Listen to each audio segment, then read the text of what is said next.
তো বন্ধুরা আসসালামু আলাইকুম, কেমন আছেন সবাই? যারা যারা ফেসবুকে কাজ করেন এবং যারা যারা কন্টেন্ট ক্রিয়েটর, তার মধ্যে পার্থক্য আছে। যারা যারা অধিক বড় লোকের সন্তান এবং বড় বড় কন্টেন্ট ক্রিয়েটর, তাদের জন্য কিন্তু মোটেও আমার ভিডিওটা না। কারণ আমি গরিব ঘরের সন্তান এবং আমি একজন ছোট কন্টেন্ট ক্রিয়েটর। তারপরেও আমি কিন্তু 4টা বছর ধরে ফেসবুকে কাজ করতেছি।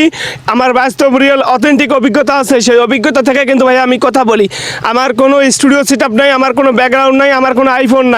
অতএব যারা যারা অধিক বড়লোক কন্টেন্ট ক্রিয়েটর, মানে বড় বড় কন্টেন্ট ক্রিয়েটর, তারা ভিডিওটা ছেড়ে চলে যাবেন। কারণ তাদের কাছে ভাই আমি খ্যাত মনে হতে পারি, কিন্তু আমার মতো যারা ছোট কন্টেন্ট ক্রিয়েটর, তারা আমাকে বুঝতে পারবে। তো তার আগে আমি একটু কথা বলতে চাই যে আজকে আমি যে ভিডিওতে যে আলোচনাটা করব, সেই আলোচনাটা হবে এরকম যে আমার মুখ থেকে কিছু কথা বলবো, সেই কথাগুলো শুনে আপনারা মানসিক শান্তি পেতে পারেন। আমি এমনটা বলবো না ভাই আমার কথা শোনো, আমি কি বলি তা করো, তুমি কন্টেন্ট মনিটাইজেশন পাবা, প্লাস তোমার ভিডিওগুলো ভাইরাল হবে, এমন কিছু কথা বলতে পারবো না আমি। এবং কোনো কন্টেন্ট ক্রিয়েটরের এই অধিকারটা নাই। কিন্তু অনেকে আবার এইরকম ফ্যাক ভুয়া আপনাদেরকে মেসেজ দেয় যে ভাই এই টিপসটা তুমি অবলম্বন করো, তোমার ভিডিও ভাইরাল। কোথাও নাই, বলে নাই ভাই ফেসবুকে এই কথা। যদি এটাই হতো, এটাই সম্ভব হতো, যাদের কাছে অধিক পরিমাণ ভিউজ পরিমাণ টাকা আছে, তারা টাকা ফেসবুক কোম্পানিকে দিয়ে বুস্ট না করে সেটিংস অন করে কিন্তু তারা কন্টেন্ট মনিটাইজেশন পাইতো। অনেক বড় বড় পেজ আছে, প্রোফাইল আছে, তারা কিন্তু কন্টেন্ট মনিটাইজেশন পায় নাই। এবং অনেক ছোট পেজ আছে, 200 ফলোয়ার, 500 ফলোয়ার, প্রোফাইল আছে 5000 ফলোয়ার, মানে কোনো কাজ করে না, তাও কিন্তু সে কন্টেন্ট মনিটাইজেশন পাচ্ছে। সো কেন পাচ্ছে সেটা বলবো। এবং যারা কমেন্টস আমার রিসেন্ট ভিডিওতে কমেন্টস করছে আর কি, যে ভাইয়া কোন কোন সেটিংস করলে আমি কন্টেন্ট মনিটাইজেশন পাবো এবং ভিডিওগুলো ভাইরাল হবে। তো ভাইয়া আমি একটা কথাই সর্বদা বলবো এবং বলতে চাই, সব সময় বলে যাব যে ফেসবুকের এমন কোনো সেটিংস নাই যেটা তোমাকে কন্টেন্ট মনিটাইজেশন দিতে পারে এবং ভিডিওগুলো ভাইরাল করতে পারে। এরকম কোনো সেটিংস ফেসবুকে নাই।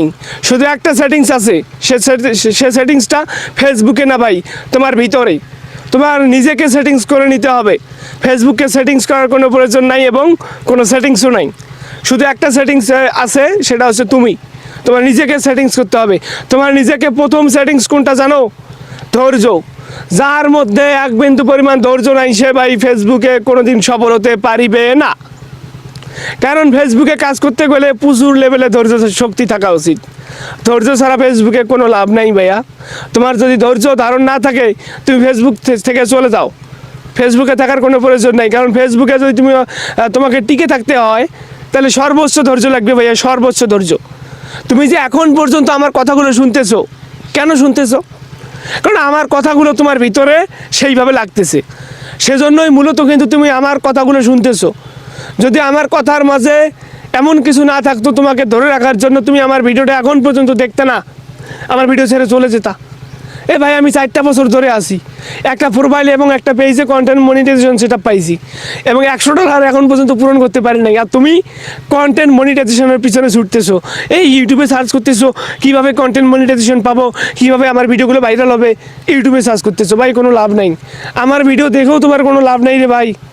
আমি এমনি তোমাদেরকে মানে আমার বাস্তব অভিজ্ঞতা থেকে আমি কিছু কথা বলতেছি, যাতে তোমরা শুনে নিজে নিজে একটু মানসিক শান্তি পাও, নিজেকে মানিয়ে নিতে পারো। মানে তোমাকে মানিয়ে নেওয়ার জন্য কিন্তু আমি ভিডিওটা দিচ্ছি। কেন দিচ্ছি? আমার ইউটিউবে ভিউজ হবে, আমি ইনকাম করতে পারবো। আর তুমি কি করতেছো? শুধু কন্টেন্ট মনিটাইজেশনের পিছনে ছুটতেছো। আরে ভাই আমি তো সত্যি কথা বলতেছি, আমার প্রোফাইল এবং পেজে আমি 2 মাসে এই $40 থেকে $50 ইনকাম করতে পারছি। 5000, 10000, 20K, 30K এরকম ভিউজ আসে। ফেসবুকে যদি তুমি মিনিমাম ইনকাম করতে চাও $100, তাহলে তোমাকে প্রত্যেকটা ভিডিওতে কমপক্ষে 50K, 60K, 100K পর্যন্ত ভিউজ আনতে হবে। তাইলে তোমার দ্বারা সম্ভব $100 পূরণ করা। কিন্তু আমার মূলত টপিক্সটা হচ্ছে যে কী কী সেটিংস অন করলে তুমি ভাইরাল, এবং সে সেটিংসের মাঝে তোমার নিজেকে সেটিংস করতে হবে, ফেসবুক সেটিংস না। তোমাকে আমি সেটিংস করব। এখন তোমাকে সেটিংস কোনটা বললাম? প্রথম সেটিংস তুমি হবা ধৈর্য নিয়ে থাকতে হবে তোমাকে। এবং দ্বিতীয় সেটিংস কোনটা জানো? তোমাকে ফেসবুকে কাজ করতে গেলে নিশ ধরে রাখতে হবে। তুমি কি রিলেটেড ভিডিও দিচ্ছ? তোমার পেজের ক্যাটাগরি হতে পারে digital creator, real creator, content creator, comedian, entertainment, technical, অনেক ধরনের ক্যাটাগরি হতে পারে। ওই ক্যাটাগরির ভ্যালু এখানে নাই।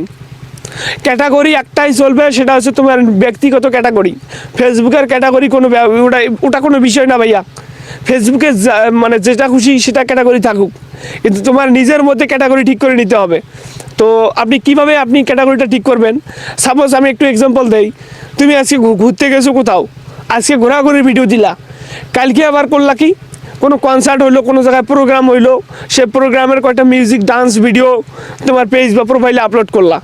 এটা হলো একদম রং। মানে এইটাকেই বলে নিশ।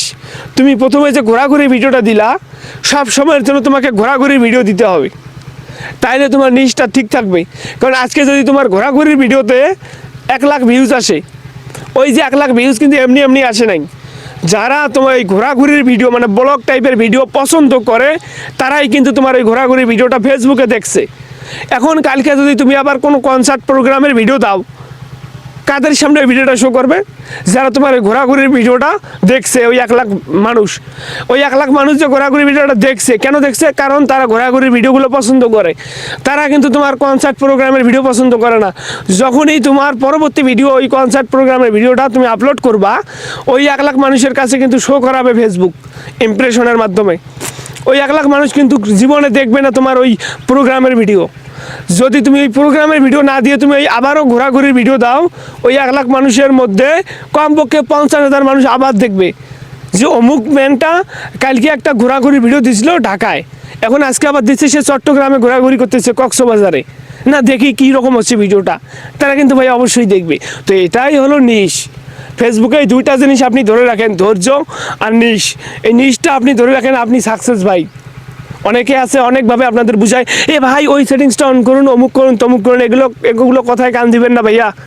আর আমার কথা শুনে হয়তো তোমার খ্যাত মনে হতে পারে, তাতে আমার কোনো দুঃখ নাই। কারণ আমি 4টা বছর ধরে আছি, আমার রিসেন্ট ভিডিওতে আমার পেজ শো করাইছি, আমার পেজে লক্ষ লক্ষ ভিউজ আসতেছে বর্তমান, কেন আসতেছে সব কিছু আমি প্রুফ দেখাইছি। তোমরা যারা নতুন দেখতেছো তারা হয়তো জানো না, এবং যারা রিসেন্ট ভিডিও আমাদের দেখছো তারা হয়তো আমাকে বিশ্বাস করতে পারো।